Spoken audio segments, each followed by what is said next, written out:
अब ये मौजूद हैं कुढ़नी विधानसभा क्षेत्र में और मेरे ठीक पीछे जो आप ये सड़क देख पा रहे हैं, ये प्रधानमंत्री स्वर्णिम चतुर्भुज योजना जो थी उसके अंतर्गत बन रही हाईवे है और पिछले 7 वर्षों से ये हाईवे आधा अधूरा बनकर तैयार है।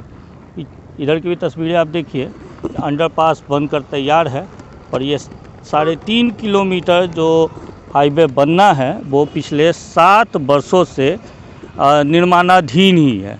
कारण क्या है, NHAI क्यों नहीं इसे कंप्लीट कर पा रही है? क्योंकि इसके बनने से जो मुजफ्फरपुर शहर है वो जाम से मुक्त हो जाता है, क्योंकि जिन्हें छपरा, मोतिहारी और चंपारण जाना है वो यहीं से जा सकते थे, उन्हें मुजफ्फरपुर शहर में इन नहीं करना पड़ता। तो क्या कुढ़नी विधानसभा का जो ये उपचुनाव हो रहा है इसमें ये मुद्दा प्रमुखता से आएगा, जिसको लेकर आगे चलते हैं और लोगों से जानते हैं कि क्या रहेगा इस बार कुढ़नी विधानसभा चुनाव का मुद्दा। कुढ़नी विधानसभा चुनाव में कुल 13 प्रत्याशी मैदान में हैं और अभी हम मौजूद हैं कुढ़नी विधानसभा क्षेत्र के सकड़ी सरैया चौक पे। मैं ठीक पीछे आप देख सकते हैं मुजफ्फरपुर पटना जो मुख्य मार्ग है वो है और साथ ही ये जो है ये पुराना हाईवे है।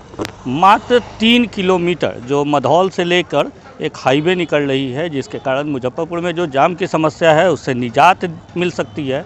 वो विगत 7 वर्षों से लंबित है। मुजफ्फरपुर मधौल जो बाईपास है वो 7 वर्षों से नहीं बन पाया, तो क्या इस बार के कुढ़नी चुनाव में वो मुद्दा बनेगा? मुद्दा तो लिया गया है, जो योजना लिया गया है उसमें तो काम मेरे जहाँ से जानकारी है कि हो रहा है, लेकिन जल्द बन जाना चाहिए जैसा कि उम्मीद है, क्योंकि एस्टिमेट उस सब का जैसे प्रपोजल दे दिया गया है और जल्दी बनने का उम्मीद है। कुढ़नी चुनाव में इस बार मुद्दे क्या? देखिए यहाँ पर जो मुद्दा है बेरोजगारी, महंगाई, किसानों की समस्या, ये लगभग कुछ ऐसे बिंदु है जिस पर यह समस्या बन सकती है, जो केंद्र सरकार की गलत नीति और गलत जो उनकी जो है सोच है वो मुद्दा बन सकता है। RJD के पूर्व जो वैशाली से मंत्री भी थे रघुवंश प्रसाद सिंह, वो दवाई, पढ़ाई, सिंचाई, रोजगार की बातें करते थे। 2.5 वर्षों तक RJD विधायक यहाँ पे प्रतिनिधित्व किए, घोटाले के आरोप में उनकी सीट गई, उपचुनाव हो रहा है, तो वो सब चीज़ों से तो कुढ़नी महरूम रहे। तो ये तो व्यक्तिगत उनका सोच था, हालांकि वो गलत किए, इसका नतीजा है कि उनको पनिशमेंट मिला। ऐसा सोच नहीं होना चाहिए। मान लिया कि एक क्या यही कारण था कि RJD यहाँ पे प्रत्याशी नहीं उतारी, जदयू? ना ऐसी कोई बात नहीं है। माने उसे देखा गया कि जो लड़ सके या चुनाव को जैसे जीत सके, इसलिए जैसे जदयू का उम्मीदवार को बनाया गया है और मुझे उम्मीद है कि काफ़ी मतों से जैसे वो जीतेंगे। क्या लगता है आपको कुढ़नी में इस बार चुनाव का मुद्दा क्या? मुद्दा महंगाई, बेरोजगारी और किसानों की समस्या है। वो तो 70 वर्षों से नहीं, इस बार ज़्यादा जो जुमलेबाजी की सरकार जो हुई केंद्र की, वो राज्य सरकार भी थी नहीं साथ में थी, लेकिन चली नहीं ना।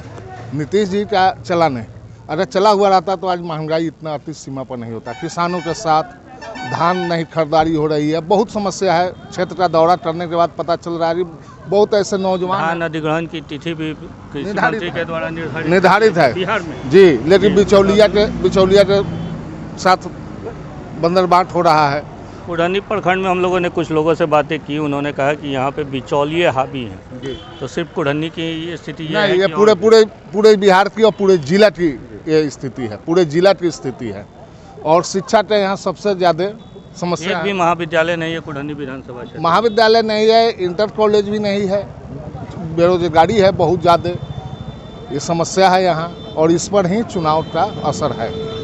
मनियारी को एक अलग प्रखंड बनाने की भी मांग इस बार उठ रही है। वो तो हाई लेवल की बात है, उस पर तो अभी मैं चर्चा नहीं करूँ। चुनाव में मुद्दा बनेगा? नहीं, ऐसी बात नहीं है कि वो मुद्दा बनेगा। ये चुनाव आपको त्रिकोणीय लग रहा है या फिर वर्गाकार नजर आ रहा है? अभी तो त्रिकोणीय लग रहा है, लेकिन लड़ाई लास्ट में हमीद से किसी की है और वो लोग अपना जमानत बचाने के चक्कर में है। जनता भी उठ चुकी है महंगाई से। VIP भी मैदान में है, ओवैसी भी मैदान में है, भाजपा भी है और जदयू भी है।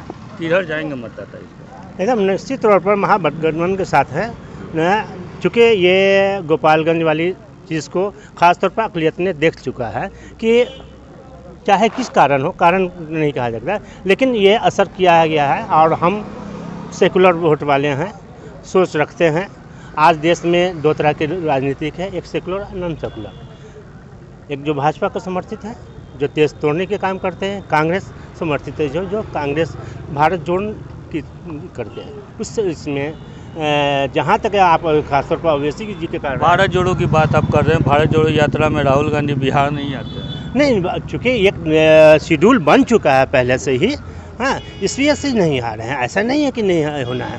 फिर अगला कोई कार्यक्रम होगा तो निश्चित तौर पर आएंगे, हाँ। और एक कार्यक्रम बन रहा है, लेकिन उसमें वो नहीं है, हैं। हम लोग की मांग रहेगी खासतौर पर स्थानीय नेता के कि भाई वो आए। लेकिन अभी जो मुद्दा है उसमें ओवैसी कहीं पर नहीं है, और ओवैसी जी या जनता आज के दिन में अब बेवकूफ़ नहीं रही है। भागलपुर गोपालगंज देख चुकी है।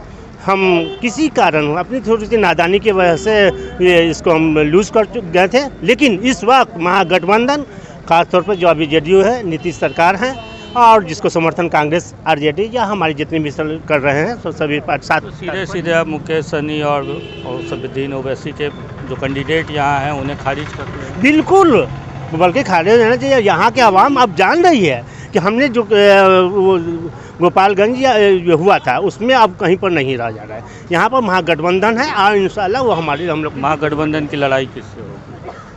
हमारे बाद लड़ाई के लिए अब क्या कहा जा सकता है, हम अपने को जान रहे हैं। सामने जो आपके प्रत्याशी हैं 10 वर्षों तक यहाँ का प्रतिनिधित्व किए हैं। दूसरे जो प्रत्याशी हैं उन्होंने 5 वर्षों तक प्रतिनिधित्व किया, ठीक है। तो 15 साल के इनके कार्यकाल का आकलन जब किया जाएगा तो जनता किसे वोट करेगी?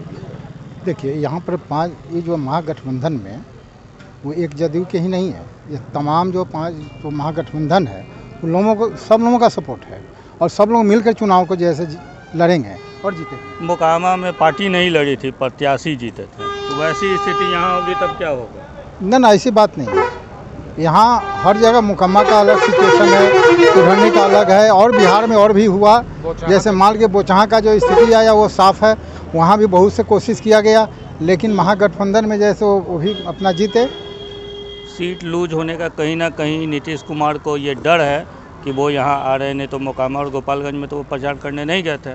उन्हें लगता है कि उनका कैंडिडेट कहीं ना कहीं कमज़ोर है, जिस कारण वो यहाँ प्रचार के लिए आए। वो लोग सब समझ रहे हैं कि कहाँ क्या है, लेकिन मान लिया कि ज़रूरत पड़ रही है तो वहाँ अनंत सिंह का जहाँ तक सवाल था वो कोशिश अपना बनाए हुए थे, और नेता का काम है कि जितना भी अगर विधानसभा या लोकसभा हो उसमें क्षेत्र में जाकर प्रचार करना, तो इनका काम है, वह करेंगे, वहाँ भी जाते।